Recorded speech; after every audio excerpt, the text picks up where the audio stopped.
When you're a kid, you get asked this one particular question a lot. It really gets kind of annoying. What do you want to be when you grow up? Now, adults are hoping for answers like, I want to be an astronaut, or I want to be a neurosurgeon. You adults and your imaginations. Kids, they're most likely to answer with pro skateboarder, surfer, or Minecraft player. I asked my little brother and he said, seriously, dude, I'm 10. I have no idea. Probably a pro skier. Let's go get some ice cream. See, us kids are going to answer with something we're stoked on, what we think is cool, what we have experience with, and that's typically the opposite of what adults want to hear. But if you ask a little kid, sometimes you'll get the best answer. Something so simple, so obvious, and really profound. When I grow up, I want to be happy. For me, when I grow up, I want to continue to be happy, like I am now. I'm stoked to be here at TEDx. I've been watching TED videos for as long as I can remember, but I never thought I'd make it on stage here so soon. I just became a teenager, and like most teenage boys, I spend most of my time wondering, how did my room get so messy all on its own? Did I take a shower today? And the most perplexing of all, how do I get girls to like me? Neuroscientists say that the teenage brain's pretty weird. Our prefrontal cortex is underdeveloped, but we actually have more neurons than adults, which is why we can be so creative and impulsive and moody and get bummed out. But what bums me out is to know that a lot of kids today are just wishing to be happy, to be healthy, to be safe, not bullied, and be loved for who they are. So it seems to me when adults say, what do you want to be when you grow up? They just assume that you'll automatically be happy and healthy. But maybe that's not the case. Go to school, go to college, get a job, get married, boom. Then you'll be happy, right? We don't seem to make learning how to be happy and healthy a priority in our schools. It's separate from schools. And for some kids, it doesn't exist at all. But what if we didn't make it separate? What if we based education on the study and practice of being happy and healthy? Because that's what it is, a practice, and a simple practice at that. Education is important, but why is being happy and healthy not considered education? I just don't get it. So I've been studying the science of being happy and healthy. It really comes down to practicing these 8 things: exercise, diet, nutrition, time in nature, contribution, service to others, relationships, recreation, relaxation and stress management, and religious or spiritual involvement. Yes, got that one. So these 8 things come from Dr. Roger Walsh. He calls them therapeutic lifestyle changes, or TLCs for short. He's a scientist that studies how to be happy and healthy. In researching this talk, I got a chance to ask him a few questions like, do you think that our schools today are making these 8 TLCs a priority? His response was no surprise. It was essentially no. But he did say that many people do try to get this kind of education outside of the traditional arena, through reading and practices such as meditation or yoga. But what I thought was his best response was that much of education is oriented, for better or worse, towards making a living rather than making a life. In 2006, Sir Ken Robinson gave the most popular TED Talk of all time, Schools Kill Creativity. His message is that creativity is as important as literacy, and we should treat it with the same status. A lot of parents watch those videos. Some of those parents, like mine, counted it as one of the reasons they felt confident to pull their kids from traditional school, to try something different. I realize I'm part of this small but growing revolution of kids who are going about their education differently. And you know what? It freaks a lot of people out. Even though I was only 9 when my parents pulled me out of the school system, I can still remember my mom being in tears when some of her friends told her she was crazy and it was a stupid idea.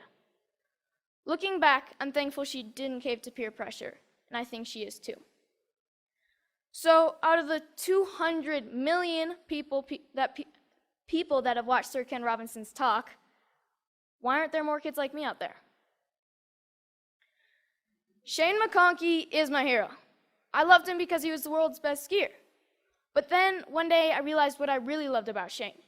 He was a hacker. Not a computer hacker. He hacked skiing. His creativity and inventions made skiing what it is today, and why I love to ski. A lot of people think of hackers as geeky computer nerds who live in their parents' basement and spread computer viruses. But I don't see it that way. Hackers are innovators. Hackers are people who challenge and change the systems to make them work differently, to make them work better. It's just how they think. It's a mindset. I'm growing up in a world that needs more people with the hacker mindset, and not just for technology. Everything is up for being hacked, even skiing, even education. So whether it's Steve Jobs, Mark Zuckerberg, or Shane McConkey, having the hacker mindset can change the world. Healthy, happy, creativity, and the hacker mindset are all a large part of my education. I call it hack schooling. I don't use any one particular curriculum, and I'm not dedicated to any one particular approach. I hack my education. I take advantage of opportunities in my community and through a network of my friends and family. I take advantage of opportunities to experience what I'm learning, and I'm not afraid to look for shortcuts or hacks to get a better, faster result. It's like a remix or a mashup of learning. It's flexible, opportunistic, and it never loses sight of making happy, healthy, and creativity a priority. And here's the cool part, because it's a mindset, not a system. Hack schooling can be used by anyone, even traditional schools. So what does my school look like? Well, it looks like Starbucks a lot of the time. But like most kids, I study a lot of math, science, history, and writing. I didn't used to like to write because my teachers made me write about butterflies and rainbows, and I wanted to write about skiing.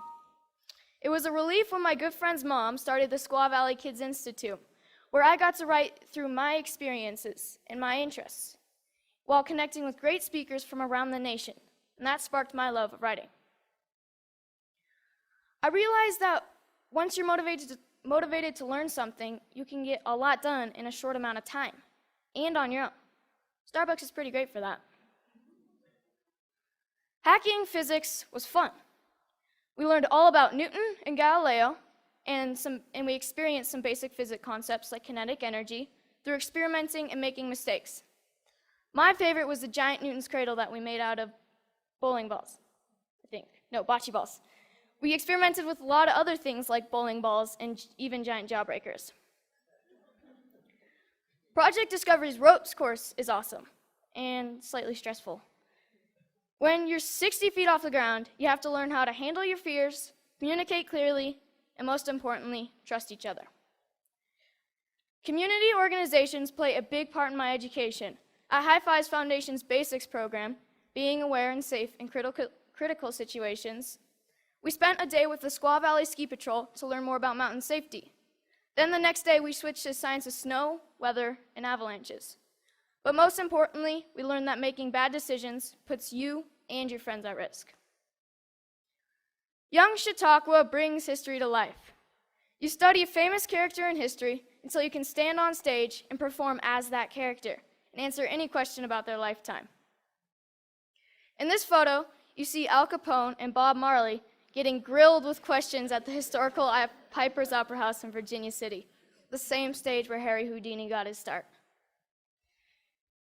Time in nature is really important to me.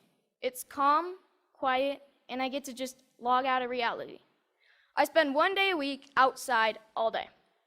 At my Foxwalker classes, our goal is to be able to survive in the wilderness with just a knife. We learn to listen to nature. We learn to sense our surroundings. And I've gained a spiritual connection to nature that I never knew existed. But the best part is that we get to make spears, bows and arrows, fires with just a bow drill, and survival shelters for the snowy nights when we camp out. Hanging out at the Moment Factory, where they hand make skis and design clothes, has really inspired me to one day have my own business.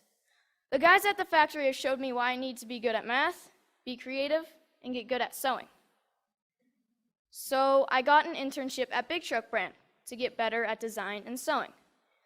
Between fetching lunch, scrubbing toilets, and breaking their vacuum cleaner, I'm getting to contribute to clothing design, customizing hats, and selling them.